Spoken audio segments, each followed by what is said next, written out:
I would Brilliant. share, Okay, so I'm Tim, the other co-founder of Loomery, and we're rounding off Weave today with a panel event.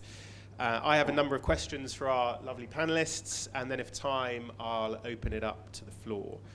So for our panel, Martin's sticking around, and he will be joined by Isabella Williamson-Hawkins, Group Chief Digital and Technology Transformation Officer at Virgin Active, and Rosie Snow next to me, Director of Product for TV at Sky. So could we have a round of applause to welcome in our panel?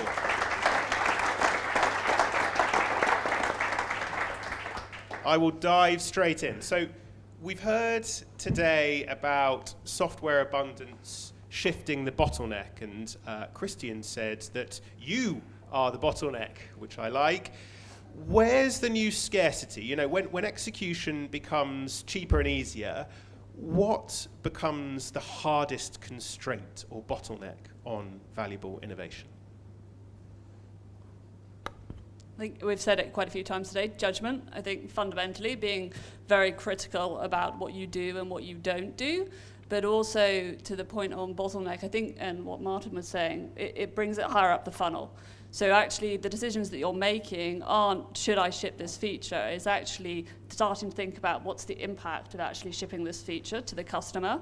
Are they able to consume 100 new features? I think every single time we push an update to our customers, we say, here's a brand new button that you can press, or here's a brand new feature, and that immediately creates friction. So can you imagine if you did that across the entirety of your application tomorrow? You'd probably lose your entire user base. So it's about really starting to think about those experiences and making sure that you can do that in a seamless way that drives experience and gives the customer what they need. But also fundamentally that your organization can actually consume that. I think we talked earlier about the fact, I think Brett was alluding to, not communicating to your customer services team, right? I think when you can start pushing everything, the cognitive debt and cognitive load that we're putting through our operations is also really, really critical. And so that becomes your bottleneck on actually the decisions that you can make and the pace that you can actually move at as an organization.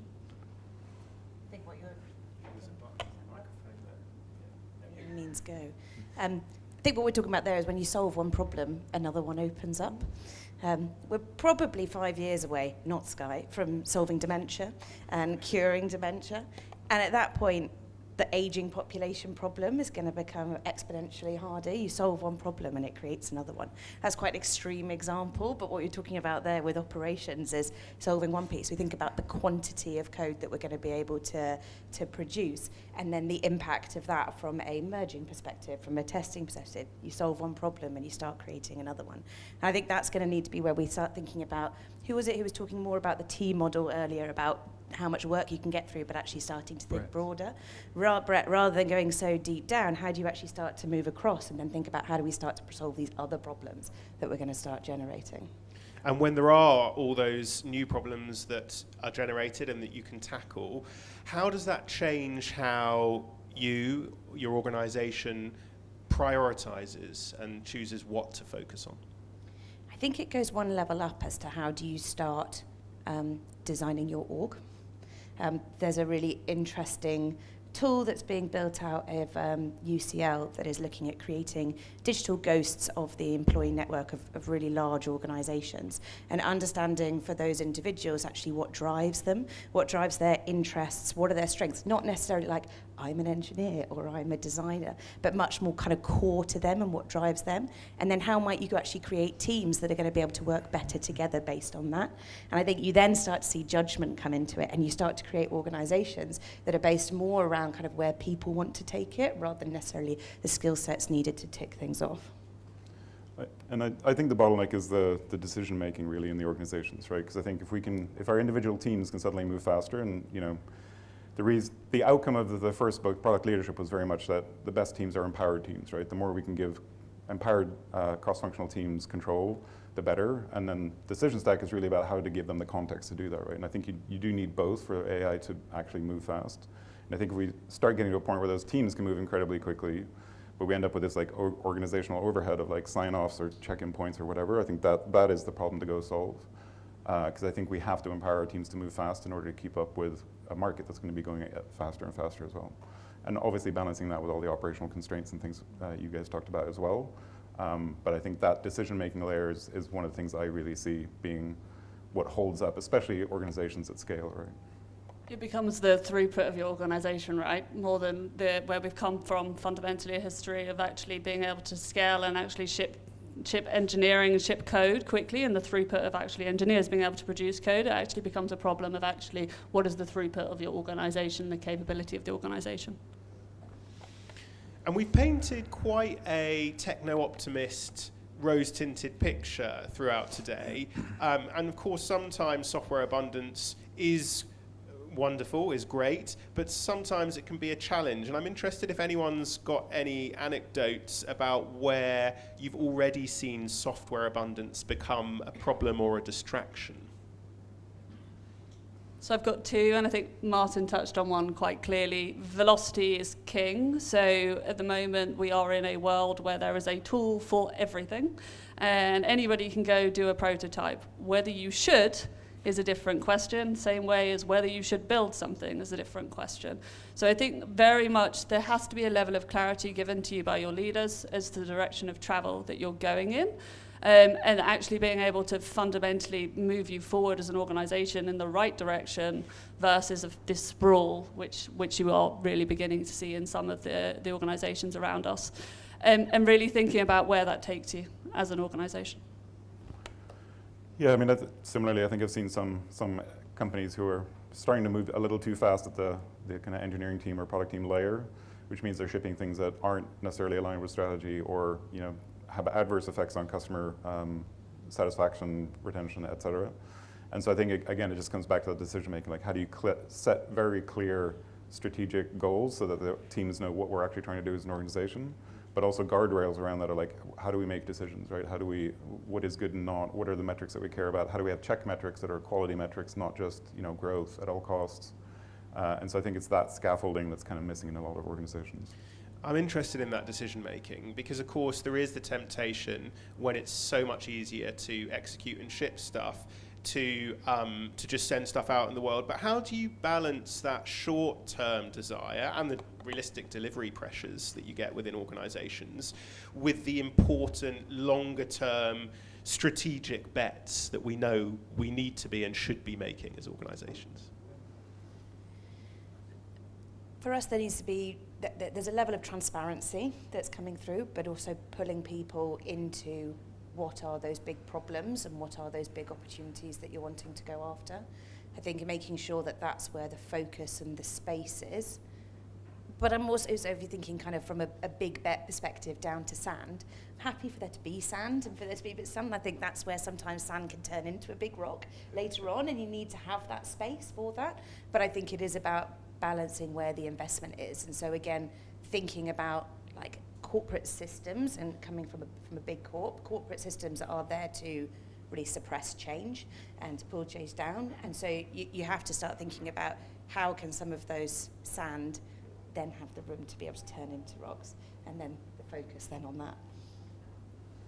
Yeah, I think fundamentally being very protective, so applying this barbell methodology where you ring fence your big bets, your strategic initiatives that you're really working towards, but also build in the ability to actually do short-term change, emergent experimentation, and have the capacity for both, but actually don't have a gap in the middle where it starts to pollute the ability to deliver.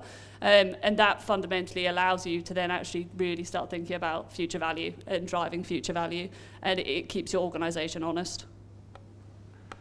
I think it's taking it even a step further, and again, if we're trying to move everyone up the stack a bit and think even more about value, the more clarity we can create, the more we'll have teams that are empowered to challenge us and be like, actually, I shouldn't be working on this little thing because we can have a bigger impact by doing this. Let's spend 2 weeks, a month, whatever, testing that hypothesis, doing a big bet. And I think we can actually empower our teams to do a lot more innovation and think more big picture if we give them that context to go after a bigger goal as well. That's interesting. So, is the vision and that context the answer on deciding what you shouldn't be doing? Like, how do any of you decide what not to build? I think it's, so in the decision stack, one of my core differentiators, I think, is how I define principles, which is that kind of translation of strategy into trade-offs. And so it's being very clear about we are focused on this, even over that. And I think that's the scaffolding that gives teams a lot of clarity on what we're saying no to, right? And very explicitly what we're saying no to. I think the easy example there is you look at any two-sided marketplace. Like I learned this at Monster 20 years ago. The job, everything could be built job seeker friendly, or everything could be built recruiter friendly. And we, after a while, got a principle that said job seekers come first, because if we build a great experience for them, then the recruiters have to follow. And suddenly every single decision was much easier because it's like, okay, well, we just go the job seeker friendly way. So I think those kind of trade-offs and translating them into very actionable principles is one of the ways that we can empower our teams to make better decisions. I think no is a strategy as well. And then it comes round again. I think I had an interesting meeting a few weeks ago where we were talking with Loomery about we have a brand new product function and starting to think about core skills and how we can upskill and cross-skill through them. And the chief customer officer just asked, do they get our brand? Do they understand what our brand's about and what we're here for and what we're trying to do? And I was like, you said yes, right? Yeah. I was like, yeah, do I understand the brand? Do I understand what we're here for through this? And I think thinking about judgment, I think it comes right back to the core of the company, and therefore, and how do you ensure that people do understand what the company's there for, so that I have conversations, you can buy Sky Glass TV, which is an amazing TV with Sky inside of it, £6 a month, great. Oh, but by the way, you've got to £5 a month to make it UHD. How do I feel about that? Is that nice? Because here's a UHD ready TV. Do I feel comfortable about that? And it's coming back to that brand and what do we stand for and what are we here for? How do we make great content available for everybody and be the aggregation platform that everybody's going to want to be on? And therefore, what are the things that you've got to slice off and give way in order to achieve that? Bella, I like the saying no. Does it work? Or, have you come across vibe slop and people trying to deliver stuff that sounds helpful but has little impact? How have you managed to say no and ensure you're building the right thing? I think clarity. So it goes back to the point, Sarah, my head of products here, so she'll be able to tell you.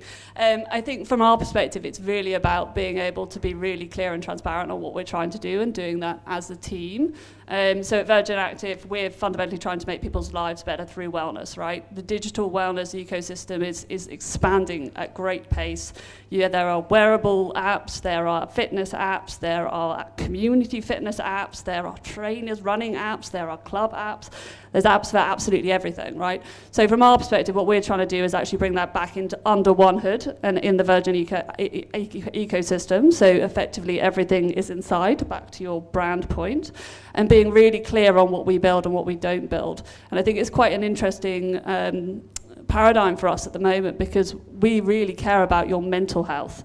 So a lot of what we're doing is actually trying to build for calm, trying to build for stability, trying to really help you be a better version of yourself, which actually is almost an anti-pattern to what AI is causing us to do at the moment. So I think the winners of the future are going to be the ones that can actually build a calm ecosystem, a simple ecosystem, a system that's built on intent of what you're actually trying to achieve, not the ones that are shipping features and shipping code just because they can.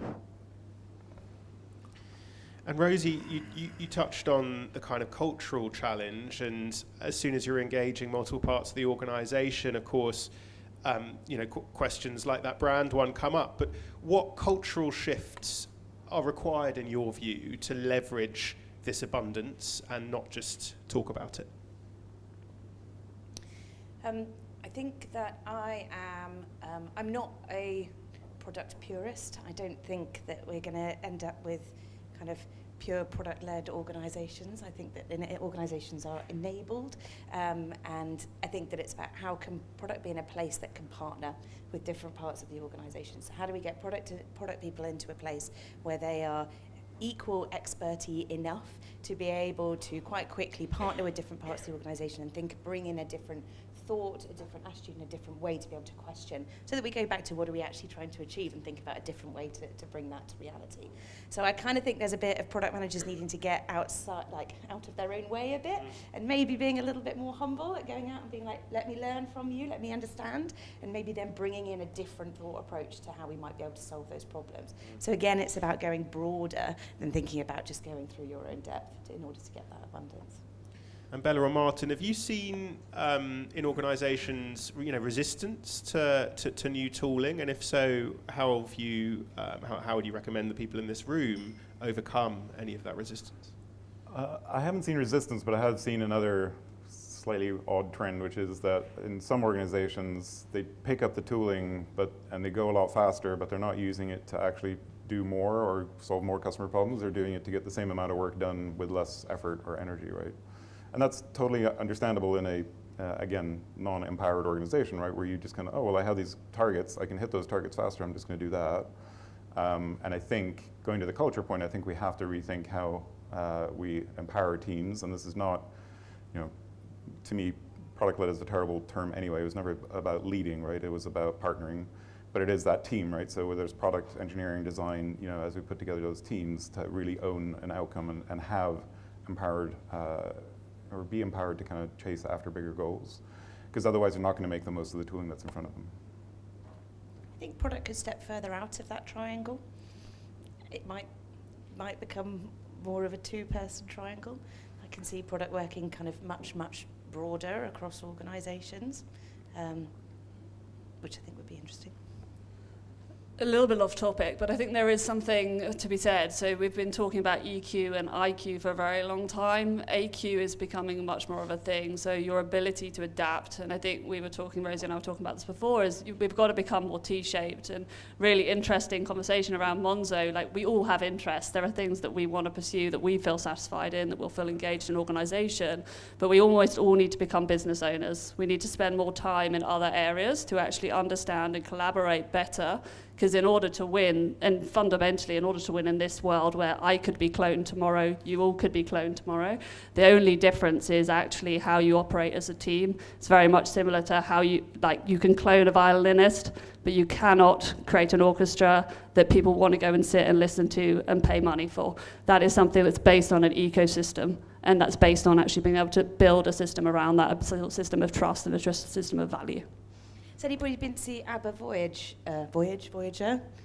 No. It's amazing. There's the band, the live band, and the band does their own section kind of halfway through, and the feeling amongst the crowd is totally different. You've got like ABBA there, they look incredible on stage and everyone's having a good time. But as soon as you get actual human interaction and engagement with the band, everybody goes, there's much more whoops within the crowd as soon as that band comes on stage. And I think it's like, as an extrovert, it terrifies me the thought that you could have a one-person business.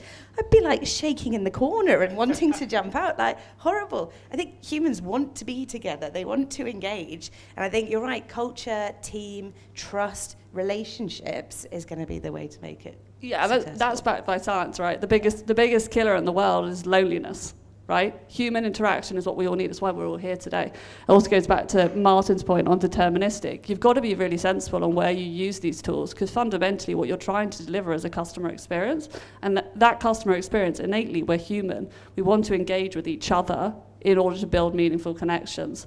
The AI is the tool and the enabler. It's not the experience. What would any of you do or stop doing tomorrow if you had a magic wand and can, redesign your organisation or organisations in general for this age of software abundance? What would you do waving that magic wand?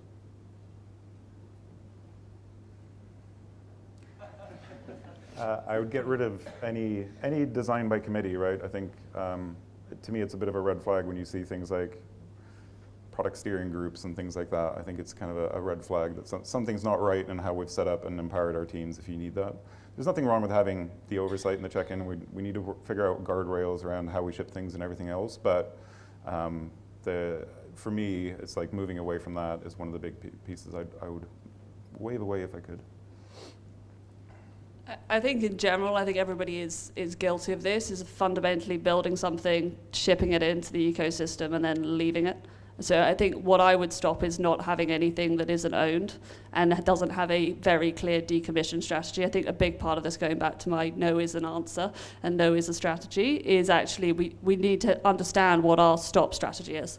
And actually being able to say, this is a bad idea because we don't have the data, we don't have the adoption, the experience isn't what it should be, is a valid answer and a valid strategy. So I would probably stop like celebrating the heroes that push out as much volume as possible and really start celebrating the gatekeepers that actually ensure impact and outcomes. Yes, and I'd like to celebrate those gatekeepers through them testing ideas more.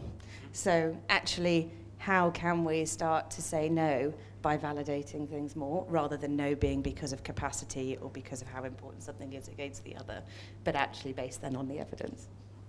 Thank you. This is my last question, then I'll pass over to the audience. In a future where software is no longer a scarce resource and every competitor has access to the same abundance that we've been talking about today, what becomes the ultimate competitive advantage? You know, if it isn't code any longer, what's the moat, the defensible moat of, say, 2030? So I think we're assuming here that customers are the ones that are going to be engaging with our platforms and not agents. So in the future, realistically, I will have an agent. My agent will be acting on my behalf with my intent to do something, right? So it's not actually, from our perspective, it isn't actually about the individual code bases, it's about the ecosystem that's built around those code bases, so that my agent can actually go and communicate. And I was talking to David, who's in here from Trainline, about booking my Trainline every single day, having to go into a menu, pick where I'm going, pay for it. Super painful, right? Fundamentally, all I care is I want to be able to go to A to B. My agent will go book that for me. If Trainline can't provide the service that enables a frictionless booking experience, they'll go find someone else. And so it's very much about shaping the ecosystem that sits around what we build of the future to actually ensure that that moat does exist and we are able to protect our products. I think, going back to what you were saying in terms of, at the moment we're seeing people just using a bit less effort to achieve the same thing. And I think we've all seen what's happening through recruitment processes. And kind of, I think that we're thinking 2030, which isn't really that far away. I think creativity is going to become a massive winner for individuals who are able to show creativity and who are able to still critically think and kind of, use personal problem solving. I think that's going to really give companies, people's cultures the edge. I think it's kind of going back to basics a little bit. I think, can't recommend Hamilton Helmer's 7 Powers more as a book to think about like competitive moats. I think most of those are still going to be true, right? There's still going to be network effects. There's still going to be counter positioning. There's still going to be, even processing, so execution capability. So I think that's worth, again, as part of your strategic rethinking of like what does your business look like in a world of AI, you have to be thinking about what does our positioning look like. But fundamentally to me, and I think the points you're both making is about understanding our customer in the market, right? Fundamentally, like if we whether we're building for agents or the human behind the agent, if you don't understand that like, oh, this person's probably commuting and like needs to do this A to B journey every single day, why don't I just automate that? Like if you can't understand that, then someone else will and they'll compete with you, right? So fundamentally to me, that is still the core piece that we just do not invest enough in. Thank you. Round of applause for our panel.